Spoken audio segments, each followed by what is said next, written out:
So then, when you see a child struggling in school because of ADHD, many parents tend to wonder, like, did I do something wrong? Is it my fault? What is something that you would want those parents to understand? I mean, ADHD is a multifaceted disorder and it has so many contributing factors, and you are not a bad parent if your child has ADHD.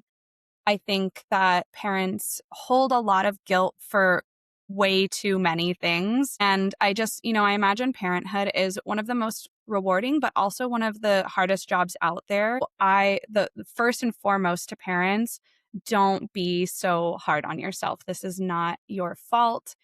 And now you can shift your focus to what positive changes you can make, right? Because, there might also be that guilt of not being able to catch it sooner or not being able to see it. Why didn't I see this at home?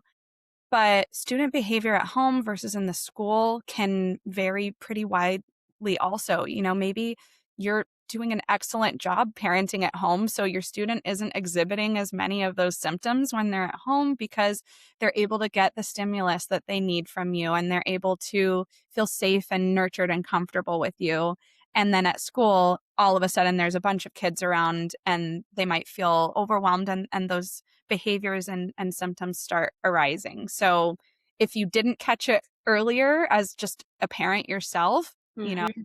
maybe that's an indicator that your child feels really safe and comfortable and loved. Now moving forward, I think just the biggest picture is to support your child knowing that they have this challenge, speak up for them with the teachers and the school, create dependable routines that they can follow, and just love them. I mean, at the end of the day, I think children with ADHD may feel especially vulnerable or even guilty about the challenges that they face every day. So they really need that reassurance that they're whole and that they're loved and they're safe. Yeah, I completely agree with you. Those children just need that extra love, that extra support. And like, as Erin said, like, it's not your fault. It is not the parents' fault. You are doing your best that you can. And the study gives a lot of reassurance to parents about that as well. It is a neurodevelopmental thing. It is not just something that occurs. It is in your brain and it's not caused by poor parenting. And parents do not create ADHD, but they do help shape the environment around it and how to support their kids, which is, as Erin was saying, why you don't see it as much in the home versus the school typically, because you're their mom, you're their dad, you're their caregiver. You know what works for your kid and you're doing it at home. Whereas they don't have that same level of understanding in the school system. Yeah, I agree. And, for the most part, parents also don't have the background knowledge that educators have.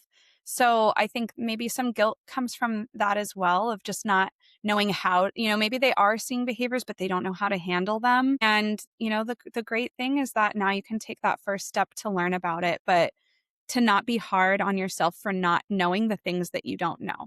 You can't know things that you just don't know. It's not a part, learning about ADHD is not a part of what we learn as a society going through school. So there's just, there's going to be a learning curve and that's okay. And give yourself some grace.